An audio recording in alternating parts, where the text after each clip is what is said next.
Hello, welcome to my class. I am Pamela Jasmine. Today I am going to teach civics, the Supreme Court. I am teaching strictly according to the syllabus. You need not study the article number. This is included under article number 139A. Like that, such details are not required. You needn't write the article number and all. It will be hectic. So, whatever is there included in the syllabus, I am teaching accordingly. I am not teaching any unwanted details. So, see, first of all, we have to study what is judiciary. Judiciary is a single integrated system of courts for the union and the states with the Supreme Court at the apex. So, integrated means combined. So, all the judiciary is a single system, combined system. So, judiciary is a single integrated system of courts.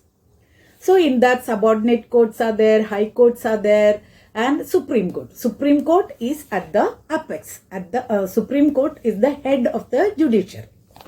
And now we are studying Supreme Court in detail. So, first of all, we have to know two statements about Supreme Court. The Supreme Court is the protector and the final interpreter of the Constitution. So, it can be asked, who is the guardian of the Constitution or the final interpreter of the Constitution? So, the Supreme Court is the protector and final interpreter of the Constitution. That's one. Then, the Supreme Court is the final court of appeal. Which court is the final court of appeal? The Supreme Court is the final court of appeal. Now, composition. What is the composition of the Supreme Court? Composition means who are there in the Supreme Court. So, the Supreme Court of India consists of the Chief Justice of India and not more than 33 other judges. So, simply we can tell the composition of the Supreme Court is the Chief Justice and 33 other judges. Qualification for appointment as a judge of Supreme Court. So there are three options. First of all, he has been for at least 5 years a judge of a high court or 2 or more such courts in succession. That means he should have 5 years experience. He or she should have 5 years experience as a judge in the high court or 2 or more other courts in succession. That means continuous service of 5 years in other courts. Other option. He or she has been for at least 10 years an advocate of a high court or of 2 or more such courts in succession. He or she should have 10 years experience as an advocate in the high court or continuous service in other courts, 2 or more other courts. Then third option, he is in the opinion of the president, a distinguished jurist. The president should have an opinion about he or she as a distinguished jurist. He is a very good person as a judge or he has a high knowledge of jury or law. Appointment of the judges in the Supreme Court. Every judge of the Supreme Court is appointed by the president in consultation with the judges of the Supreme Court and the ministers besides the Council of Ministers. So the president will appoint but he should consult with the judges of the Supreme Court and the Council of Ministers. In case of appointment of a judge other than the Chief Justice. So if we are appointing other judges other than Chief Justice, then the president should consult with the Chief Justice of India. Then appointment of ad hoc judges. Ad hoc judges means, see, if a judge in the Supreme Court is absent for some days, and then a substitute judge should be appointed. And the Chief Justice may appoint a judge of a High Court as an ad hoc judge of the Supreme Court for a period as may be necessary. So the Chief Justice can appoint ad hoc judges. Now, independence of judiciary from the control of executive and legislature. So the judiciary is always independent. There should not be any interference by the executive or legislature. So first of all, appointment of judge. Every judge of the Supreme Court is appointed by the President after consultation with the Cabinet as well as the judges of the Supreme Court. So the appointment is independent. Thus, the judiciary and the executive are involved in the appointment of judges. So, even judiciary can take part in the appointment. Then, removal of judges. The judges cannot be removed from office by any authority through a normal simple procedure. How can he be removed? A judge can be removed by the President only for a proved misbehavior and incapacity. That means if he is not capable, or if something is proved against him, then as misbehavior, then he will be removed. Now, security of tenure. A judge can remain in office till he has attained the age of 65 years. That is his retirement age, 65 years. He can be removed by the President on the ground of proved misbehavior or incapacity. So, he can be removed. Normal case, he will retire at the age of 65. But if there is a case of misbehavior or incapacity, then the President can remove the judge. Now, security of salaries and service condition. Judges' salaries, allowance, etc. shall not be changed to their disadvantage during their term of office.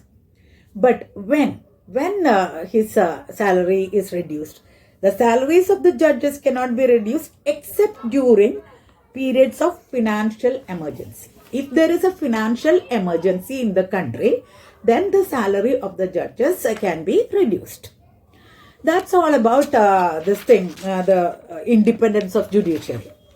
Now, jurisdiction and powers of the Supreme Court. Now, we should discuss the powers of the Supreme Court. What is jurisdiction?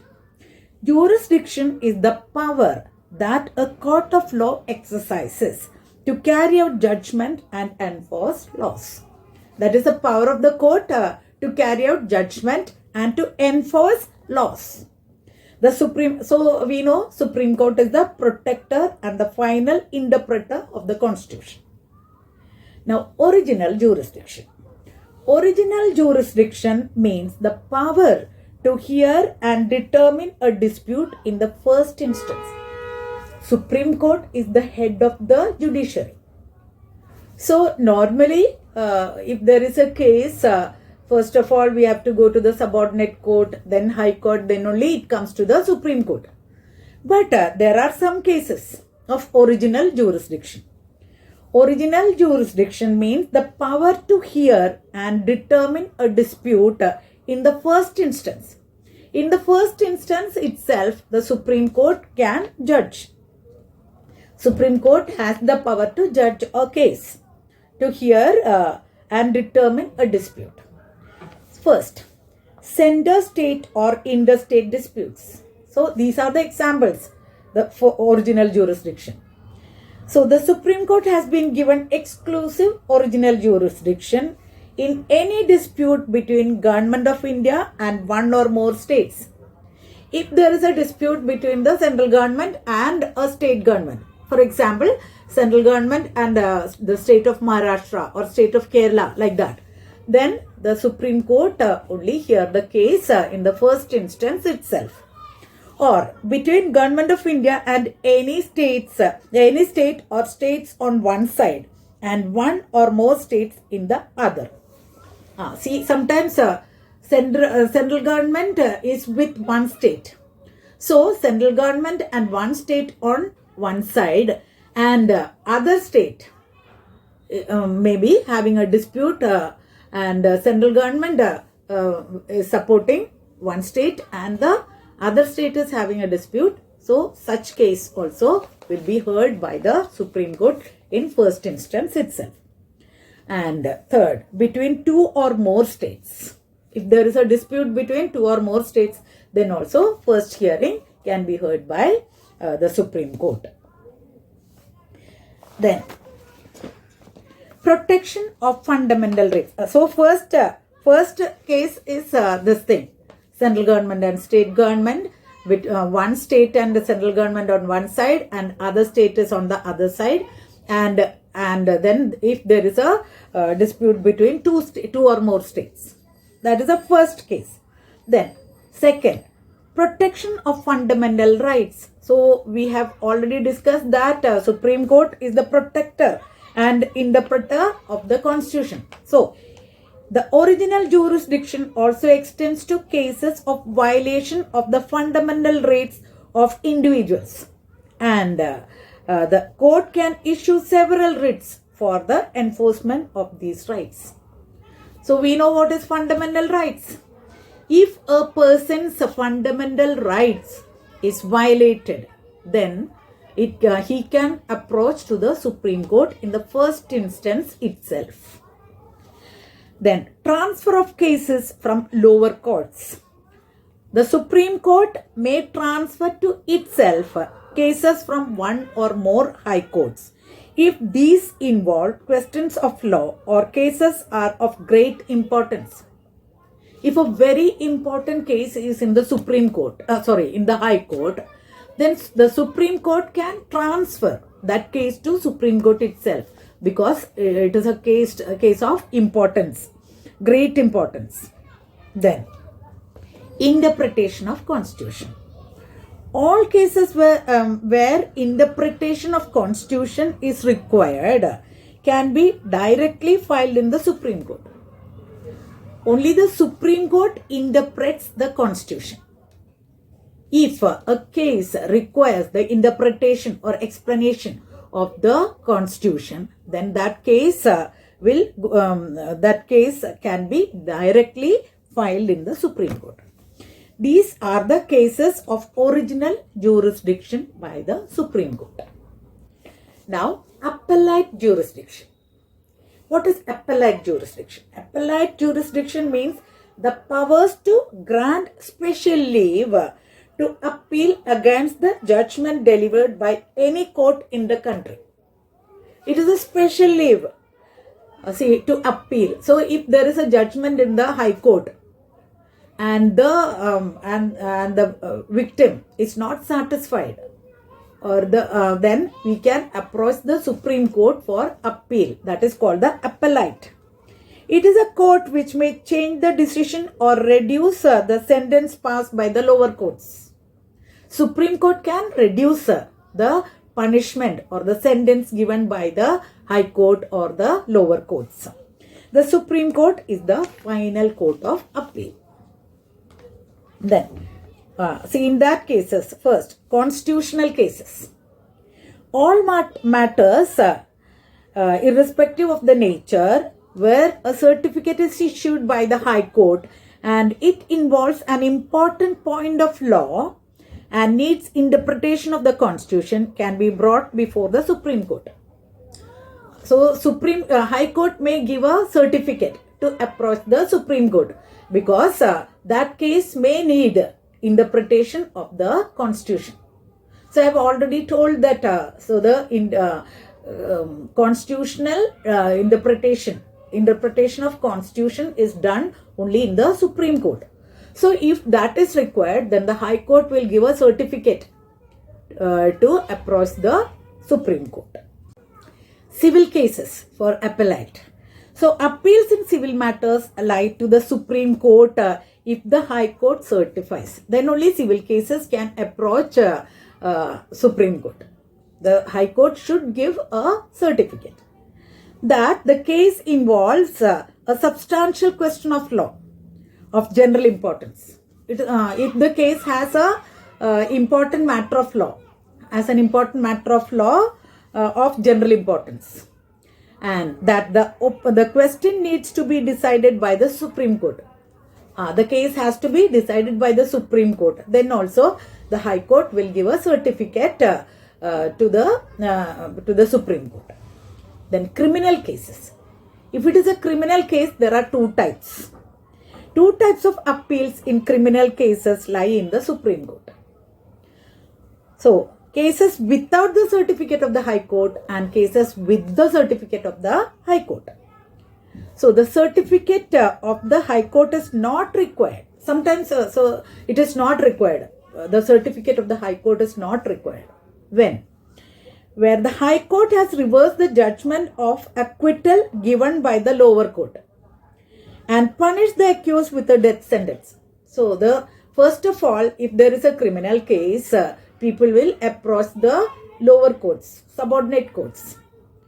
The subordinate court has judged the person or acquitted the person. That means made him free of crime. But the High Court, then the opponent must have gone to the High Court. Then the High Court reversed the case and the person is given higher punishment or death punishment. Then that person can go to the Supreme Court without the certificate of High Court. Then a case which is withdrawn by the High Court from a subordinate court and sentence the accused to death. Sometimes the High Court will, if that person who has given the case is having some influence, then the High Court is with a case which is withdrawn by the High Court. High Court will withdraw the case, and then the case from the subordinate court, and the High Court will give higher punishment, sentence the accused to death. Then also that person can approach the Supreme Court. Then, functions of the Supreme Court. Settlement of disputes, original. The Supreme Court has the original jurisdiction to settle disputes between the central government and one or more state government and union territories, as well as between different states and union territories. Like that, cases can be settled. And besides, it has original jurisdiction with regard to the enforcement of the fundamental rights. So we know that enforcement of the fundamental rights is done by the Supreme Court. Then transfer of cases from the High Courts and interpretation of constitutions. These are the original functions. First is settlement of disputes between central government and state government, and between two state governments, or between state government and union territory. Like that, they can settle. More than that, original jurisdiction with regard to the enforcement of fundamental rights, then transfer of cases from the High Court and interpretation of the Constitution. These are the original functions, original jurisdiction of the Supreme Court. Now on appeals. The Supreme Court deals with appeals which are made to it in respect of its original jurisdiction. So if a case is settled or judged in the High Court, and then it is come to the Supreme Court for appeal, it can make judgment on that. That is called appeal. The Supreme Court deals with appeals which are made to its in respect of its original jurisdiction. Then it gives its verdict on the interpretation of the Constitution. We have discussed that. And it also settles interstate or union state disputes. Then, using its appellate jurisdiction, it hears appeals involving interpretation of the Constitution on civil and criminal cases where special point of law is involved. Then, appeal by special leave. So, these are the functions of the Supreme Court. Original and appeal. These are the functions. Advisory jurisdiction. The Supreme Court has advisory jurisdiction to give its opinion on any question of law or fact of public importance as may be referred to it for consideration by the President. The Supreme Court may be required to express its opinion in two classes of matters. Let's see which are the matters. 1. Any question of law may be referred to the Supreme Court if the President considers that the question is of public importance and it is necessary to obtain the opinion of the Supreme Court. If the President considers any matter of public importance that requires the opinion of the Supreme Court, then the Supreme Court can give advisory jurisdiction. That means it can give its opinion. Such opinion of the Supreme Court is advisory and not binding on the government. It is only advisory. It is not binding the government, and nor is it executable as a judgment of the Supreme Court. It is not a judgment. It is an opinion or it is advisory. Then second, disputes arising out of pre-constitution treaties. So if there is a dispute regarding a treaty made before the writing of the Constitution, before Constitution was made, if there is a dispute regarding that treaty or agreements which are excluded from the original jurisdiction, in such cases also the Supreme Court can give its advice. Now, revisory jurisdiction. The Supreme Court empowered to review any judgment or order made by it with a view to removing any mistake or error that might have crept in the judgment or order. The Supreme Court has the power to review or to change a judgment made by itself. That means if Supreme Court has made a judgment and if it has some error or mistake, then Supreme Court has the power to review it. It can change the judgment. Then this is because the Supreme Court is a court of record and its decisions are of evidentiary value and cannot be questioned in any court.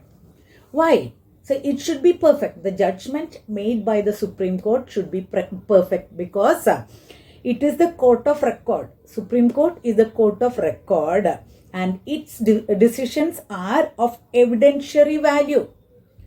The Supreme Court's judgment is considered as an evidence and cannot be questioned in any court. This judgment made by the Supreme Court will be referred in future cases by High Court, subordinate courts and all, and it cannot be questioned in any court.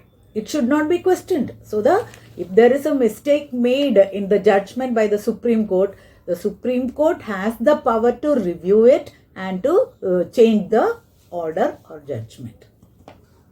Now, judicial review. The Supreme Court is the interpreter of the Constitution and its decision is final. The Supreme Court is at the apex. We cannot go above Supreme Court. So its decision is final. It has the power to review laws passed by the union or state legislature. If a law is made in the parliament or in the state legislature, Supreme Court has the power to review that. The Supreme Court can declare a law ultra vires or null and void. If the law passed in the parliament and if it is against the Constitution or if it is not there in the Constitution, then the Supreme Court has the power to declare that law ultra vires, that is beyond law, and or null and void, that it does not have any power like. It cannot be forced like. Supreme Court can declare like that. If it is against the letter and spirit of the Constitution. If it is not in the Constitution or if it is against the Constitution, then the Supreme Court can declare it as ultra vires, that is beyond law, or null and void. That law can be cancelled. That means it does not have any power. Like that, the Supreme Court can declare. This power is referred to as the power of judicial review. The minimum number of judges to hear and decide a case involving interpretation of the Constitution shall be 5. There is a bench of 5 judges to decide such cases, or to say case involving interpretation. If the Constitution should be interpreted, then 5 judges bench only has the power to review it. Now, need for judicial review. The Constitution has provided for a balance of powers between the center and the states. So there is a limit of interference by the central government in the matters of the state government. If the union government or the state government go beyond their limits, the Supreme Court can settle the dispute. If the state government or the central government go beyond their limits, then the Supreme Court can interfere and settle the dispute. In a written constitution, a law may be ambiguously worked.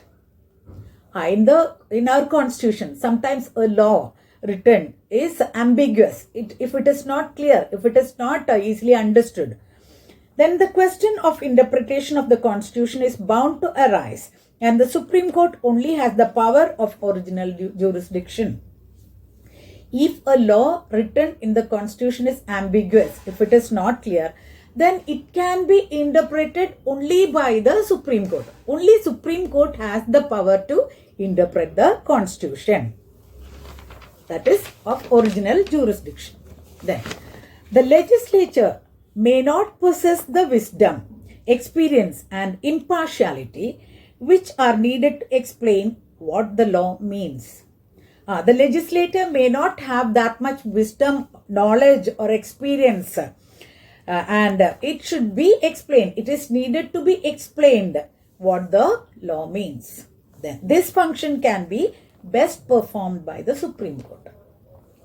Now, Court of Record. A court of record is a court whose judgments are recorded for evidence and testimony.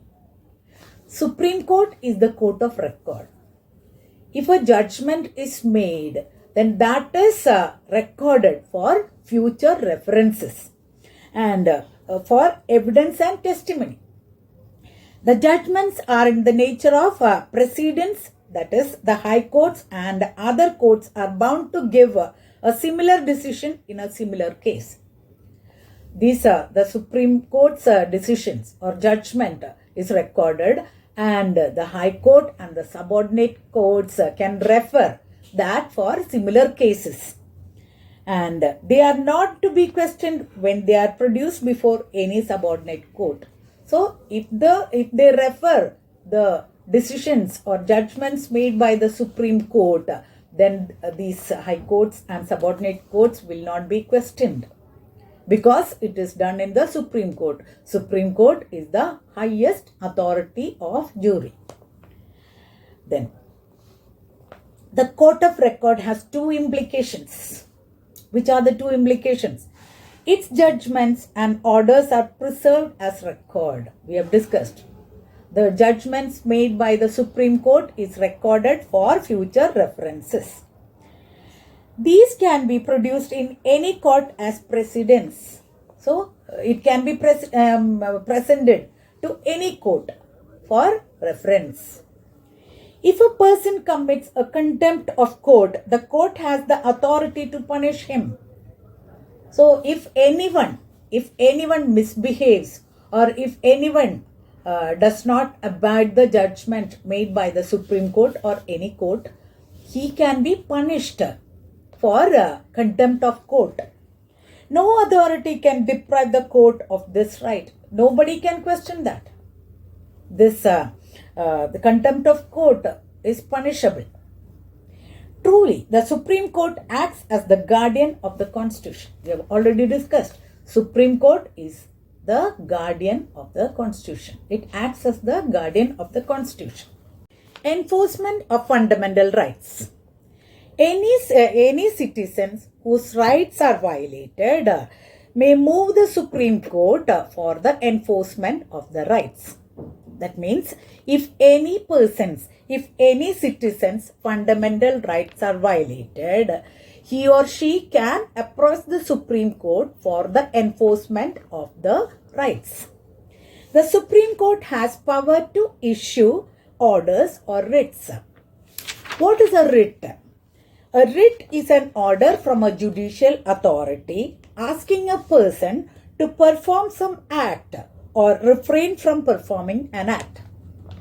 A writ is an order from a judicial authority. It is an order from a court asking a person to perform some action or refrain from performing an act.